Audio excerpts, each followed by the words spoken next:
Cockroach जनता पार्टीनं सध्या school ठीक करो अभियान हाती घेतलंय। अभिजित दिपकेसह संघटनेचे कार्यकर्ते शाळांना भेटी देऊन तिथली दुरवस्था चव्हाट्यावर आणतायत। मात्र शाळेत जाऊन अशा पद्धतीनं पाहणी करण्याचा अधिकार दिपके आणि त्यांच्या कार्यकर्त्यांना आहे का, याबाबत राज्य सरकारचा नियम काय सांगतो, जाणून घेऊया या स्पेशल रिपोर्टमधून।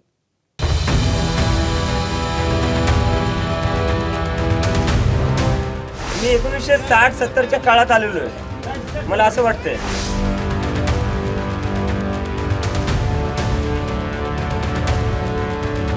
जे तुमचे मुलं आहे ना, त्यांचं भविष्य हातातून निघून जाऊ शकतं जर तुम्ही आवाज नाही उठवला।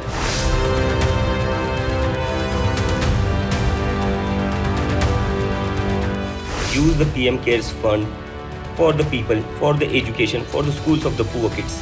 हिंगोलीच्या कडोळीपासून लातूरच्या उजनीपर्यंत कुठे गळणारं छत, कुठे फुटलेले दरवाजे, कुठे शौचालयात पाणीच नाही, तर कुठे स्मार्ट क्लासरूम लिहिलेल्या वर्गखोलीची दुरवस्था अभिजित दिपकेंनी समोर आणली। आणि सरकारी शाळांची ही अवस्था पाहिल्यावर दिपकेंनी थेट पीएम केअर फंडाकडेच आपला मोर्चा वळवला।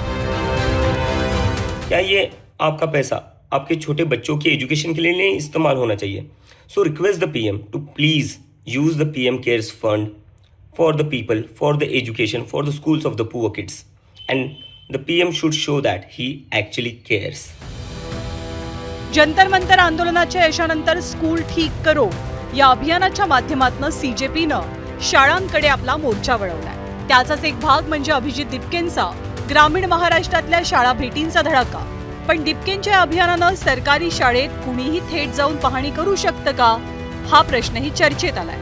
शाळेची समस्या दाखवणं वेगळं आणि विद्यार्थ्यांना राजकीय किंवा वैयक्तिक प्रसिद्धीसाठी वापरणं वेगळं असं म्हणत दिपकेंच्या शाळा भेटींवरनं मतमतांतर पाहायला मिळतात। ज्या सुविधा अपुऱ्या असतील त्या दाखवल्या आणि ज्या खऱ्या असतील त्यात सुधार करेल। दिपकेंच्या व्हिजिट्स असतील शाळेच्या, त्याच्यावर बंदी आणेल अशा वर्तमानपत्रात बातम्या हे दुर्दैवी आहे। त्यामुळे शाळा सुधारणा मोहिमेच्या नावाखाली अभिजित दिपकेंनी थेट शाळेत जात पंचनामा करणं कितपत योग्य, याविषयी आम्ही काही तज्ज्ञांची मतं मागवली।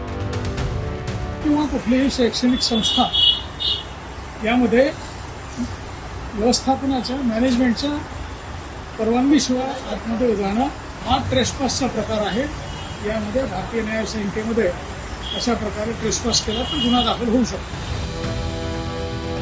तर परवानगी न घेता शाळेत परस्पर जाऊन धडकणं अडचणीत आणणारं ठरू शकतं। त्यामुळे आता प्रश्न हा आहे की शाळेची अधिकृतपणे पाहणी करण्याचा अधिकार नेमका कुणाकडे आणि त्याची प्रक्रिया काय। तर नियमानुसार या पाहणीचे अधिकार शिक्षण विभाग आणि स्थानिक प्रशासनाकडे, जिल्हा परिषद शाळांच्या बाबतीत जिल्हा परिषदेच्या शिक्षण यंत्रणेकडे, आरटी कायद्यानुसार स्थानिक प्राधिकरणाकडे आणि सर्वात महत्त्वाचं म्हणजे स्कूल मॅनेजमेंट कमिटी अर्थात शाळा व्यवस्थापन समितीकडे असतात।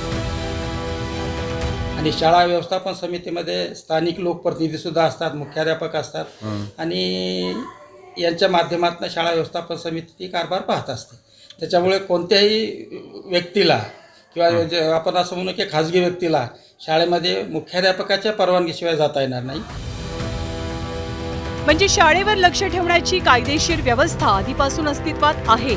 त्यामुळे शाळा किंवा परिसराची पाहणी करण्यासाठी पालकांशी संवाद साधणं, SMC कडे तक्रार करणं, शिक्षणाधिकाऱ्यांकडे तक्रार करणं, प्रशासनाकडे लेखी निवेदन देणं आणि मुख्याध्यापकांच्या परवानगीनंतरच शाळेत जाणं हे सनदशीर मार्ग मानले जातात। दिपकेंच्या शाळा भेटी आणि नियमावली या दोनही मुद्द्यांवरनं आगामी काळात राजकारण सुरूच राहील। पण इथे अभिजित दिपके किंवा सरकारपेक्षा शाळेत शिकणारी मुलं अधिक महत्त्वाची आहेत। या मुलांना शिकण्यासाठी सन्मानजनक आणि सुरक्षित शाळा कधी मिळणार, याच प्रश्नाचं उत्तर आधी शोधायला हवं। कृष्णा केंडे आणि संदीप जेजूरकर सह विशेष रिपोर्ट ABP माझा।